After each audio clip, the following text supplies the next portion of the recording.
Pompeii is an entire city. The streets still have the original stepping stones Romans used to cross flooded roads. The bakeries still have their milestones, drawings from people living their ordinary lives in 79 AD. Then the eruption, 2 days. Mount Vesuvius sent a column of ash, 33 kilometers in the sky. Pompeii was buried under 4 to 6 meters of it, deep enough to swallow a 2-story building completely. The city vanished for 1,700 years.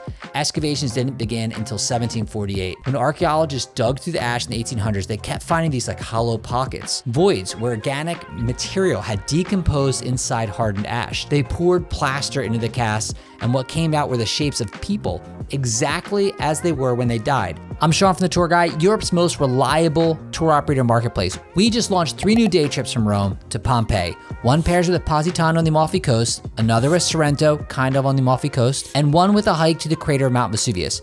I just got back from doing all 3. Stay with me and I'll tell you exactly what you're signing up for, whether you come with us or brave it alone.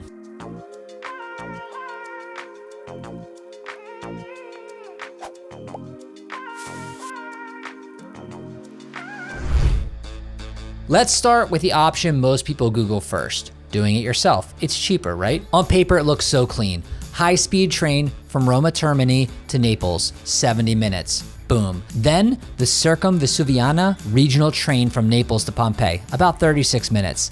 Then you figure out Positano. In practice, here's how it falls apart. Rome is in the region of Lazio. Everything you're looking to see today is in Campania, the next region south. Naples alone is 230 kilometers from Rome, which is about a 2.5-hour car ride. Pompeii is another 25 kilometers past Naples. Positano is another 90 minutes past that along the SS 163 coastal road. One of Europe's most beautiful, but also stressful drives. There's 3 problems. 1, the Circumvesuviano. It's a commuter train that links Naples to Pompeii, and it's notorious. Delayed, crowded, sometimes just doesn't come. Locals warn you, tourists find out always the hard way, and did I mention in the summertime, it's hot, and regional trains normally don't have air conditioning. 2, the SS 163. It's genuinely one of the most stressful drives in all of Europe. Single lanes in some places, blind corners, tour buses coming the other way that don't slow down. And if you're American, Italian law requires you to carry an international driving permit to rent a car, something most people discover after they've signed the rental contract and maybe they don't even give you a car. 3, Pompeii itself is not a polished tourist bubble. It's a beautiful archaeological site in a working Italian town with a bit of a reputation. Pickpockets at the station, touts at the gate, confusing signage, scams in the trains. Miss the timing at any leg of the day on your precious vacation. You don't just run late, you lose a stop.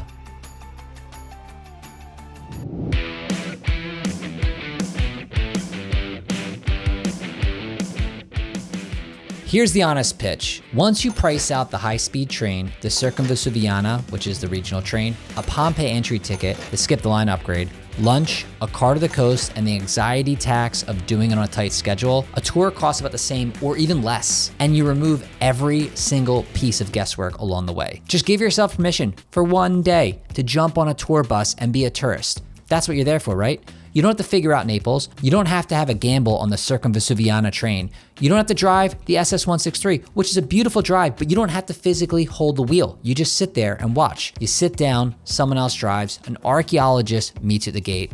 It's incredible. We run 3 versions of this trip. All 3 start in central Rome at Piazzale Flaminio, near the Flaminio metro stop, and return to the same point at night. Pick the one that matches the day you want to have. Here's how they look. Option 1, Pompeii and Positano and the Amalfi Coast. This is a classic combo. Pastel coastline in the morning, Pompeii in the afternoon, history plus the postcard. Pompeii and Sorrento, a little bit more mellow pace. Sorrento in the morning and lunch there. Pompeii in the afternoon, plus a free limoncello tasting. Pompeii and Mount Vesuvius, the history nerds day. Archaeologists at Pompeii, volcanologists at Vesuvius, and you actually hike the crater. This is incredible. If you're planning Italy, hit subscribe. We do a lot of content on Rome, Florence, and the South. Definitely check it out.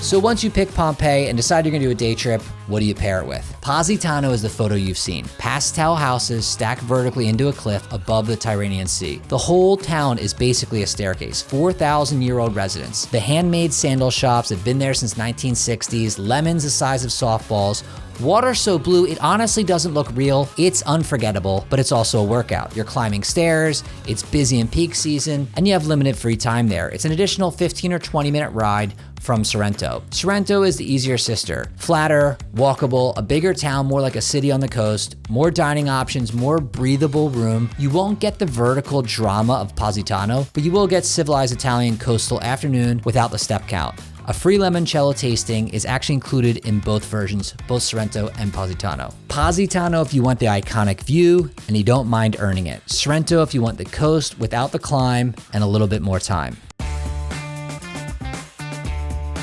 Or skip the coast entirely. If you're more history and geology than beach town, the third option is Pompeii plus a hike to the crater of Mount Vesuvius. Same archaeologist-led morning in the ruins, then you drive up to the volcano itself, led by a volcanologist, the coolest job title of all time. You hike the last stretch to the rim and look straight down the crater. When I did it recently, I was still steaming. You also get sweeping views of the Bay of Naples on the way up. It's the complete story, bookend to bookend. The city that died, the volcano that killed it. It's incredible. Pompeii is also closer to Mount Vesuvius, so it saves you about an hour round trip on the bus and some logistics. Most people come to Rome and stay in Rome, and Rome earns it. But 2.5 hours south, there's a Roman city frozen for 2,000 years and a coastline that looks like it's fake, honestly, in most photos, and a volcano you can walk on top of. What I'm suggesting is if you can visit these areas, you should definitely spend a few days to a week in the area. But if you can add an extra day on your Rome itinerary, this day trip checks a lot of boxes and it's definitely worth taking. Link to all 3 tours in the description below. Drop a comment, Positano, Sorrento, or Vesuvius, and let us know what you think. See you out there. We've got stories to tell.